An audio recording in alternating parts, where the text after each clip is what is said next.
This is how we use our current spending habits to set up an improved budget moving forward.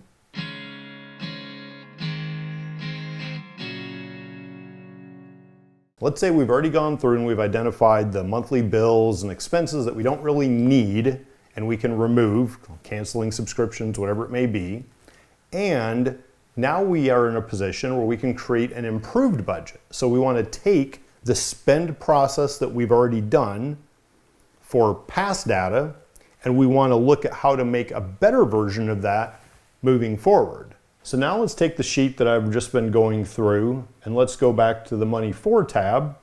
And this is going to be a little bit bigger here. Now what we want to do is take all the information that I just went through, and I'm going to make it a little bit bigger here. And what I want to do is take all of the same information for these categories, such as the admin, task, the auto, the dog, the entertainment, all these categories, not tasks, and put that in there in the past. So this is what I spent in the month of March for each of those categories. Now you notice over here, I'm delineating two different kinds of categories. I should actually say a little bit more than that. First, you're going to have your income, whatever that is. So populate that. When it comes to the expenses, we have two types. We have the discrete, in other words, a very specific bill, like every month I have insurance pulled out of my account, and so I'm going to have that bill every month. Housing, I'm always going to have a mortgage, you might have rent, whatever it is. CPS is the utility here, the water bill, the phone bill, the gym bill, Google Fiber. All those are discrete items. So most of those are going to stay pretty much the same month to month within some tolerance.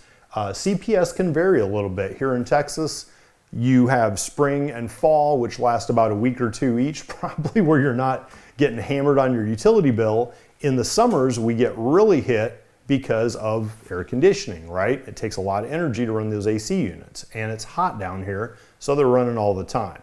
In the winter, we may see a hike in our utility costs because of the heat required, and especially if you're on electric heat.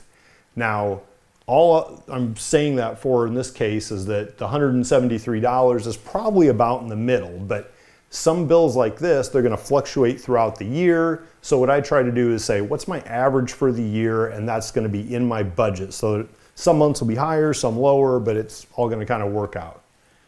All the others kind of basically the same month to month. Then we get into the buckets, which basically means it's not just one bill, it's multiple bills that occur throughout the month.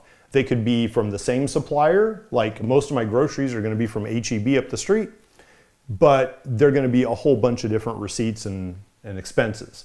So if I look at groceries, I can say, okay, I spent $720 last month, but maybe what I'm going to do is give myself some goals. I want to look for areas where I can improve this, right? So groceries is an area where maybe I'm going to challenge myself and say, let's try to aim for $600 a month, and that drops it down to $150 a week.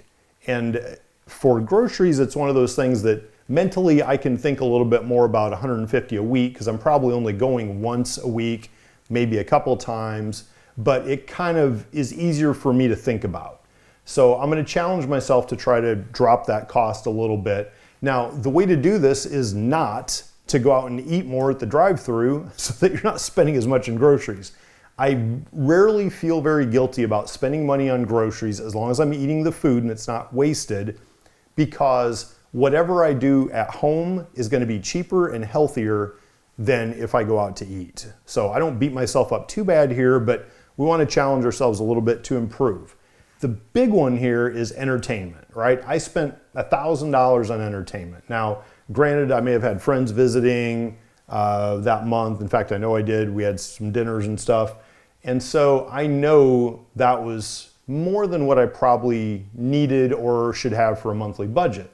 So let's say I drop that to $800 a month, which is still quite a bit. That's $200 a week. So I could go out to, one nice dinner, a couple lunches, coffees, whatever, and that should really be enough. In fact, I'd like to eventually get that down to $150 a week or even less.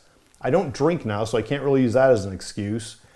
So that's the kind of thing you want to do, is think, okay, here's what I spent. how can I make this a little bit better?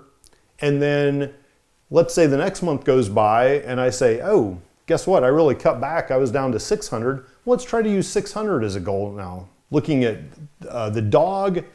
So I had $700 last month, but there was some shots and things that he needed, so it's a little bit more expensive. $250 is about right. That gives me the bandwidth for his food, which unfortunately is pretty high, being hypoallergenic. And you're not gonna have vet appointments every month. Things like auto, yeah, there's almost $500. Let's try $400. That gives you $100 a week in gas, which is reasonable. It's a good starting point anyway. And it's not to say you can't change this. Again, this is an iterative process. Marketing, I spent $570. I put on here, let's aim for about a $250 a month average for marketing. Because this is one of those where you may have nothing for 4 months and then you spend $1,000. The admin, there's always going to be cost of software licenses, Microsoft, Dropbox, whatever that hit. So you have to have some accountability there. And this is also where I would put things like if I do need some kind of office supplies, I guess, printer, ink, now that I have to buy that. Now for projects, I only spent $40 last month, but I put $250 for a month average because it's not unreasonable to say that I may do, again, nothing for several months, and then on the 4th month, you go spend $1,000 or something. Travel, similar deal. I had no cost in travel, but I know that sometimes I will travel. In fact, this data set was for the month of March, and in April, I drove to the Kentucky Derby. So I had a high cost of a hotel in Louisville for that. I had the fuel, the food, and everything else for me and the dog to go travel and road trip out there and back. So I know that that's gonna hit, but again, I'm not gonna do that every month. So if I put $500 for a monthly average estimate, that's a reasonable place to start. Investments, I'm gonna hold off on that right now as I kind of figure out the whole thing with the medical stuff and that. And then health and looks, I had $770, which was high, but that's because I'm having a lot of different medical things happen right now. I'm having more bills come in. So even though that may not be every month, I'm gonna leave it there just because I am going through a lot of medical stuff and seeing more cost here. Once you have a decent budget built, then you can use that to predict where you're gonna be in the future. So you know your bank account now, and again, this is all kind of your bank account specific information. You have your budget for where you're gonna be month to month moving forward. And let's say that in 6 months, you want to take a vacation that you figure it's gonna cost you about $3,000. What that means for the next 6 months is you need to pull $500 surplus out of each month's budget for those 6 months to do that. So that gives you your goal, and then you can look at your budget and say, okay, if I keep my groceries to this and my fuel to this and my entertainment being the easy one again, then you can figure out how to get your $500 surplus and you can go on your vacation. And it really depends on how important that vacation is for you. If it's not super important and you decide to go party for a weekend in Austin between now and then and spend a bunch of money, then you might not be able to go on your vacation. But at least you're doing it eyes wide open. You understand what the numbers mean and what they're going to constrain you with if you don't follow your budget. Now, all this that we've been talking about is just for your bank account, which is a post-tax liquid asset. But that's just one component of the asset sheet. So if you think back to the asset sheet that we made in the last video, seeing where we are today for current assets, that's just one line item on there. And everything that we're doing for our bank account is usually more about short term, like the vacation 6 months from now. When we start thinking about retirement planning, like the video that I showed a couple months ago on making the decision to retire early, you can see there's a very elaborate spreadsheet that I put in place to make that decision. And that's because there's so many different moving parts.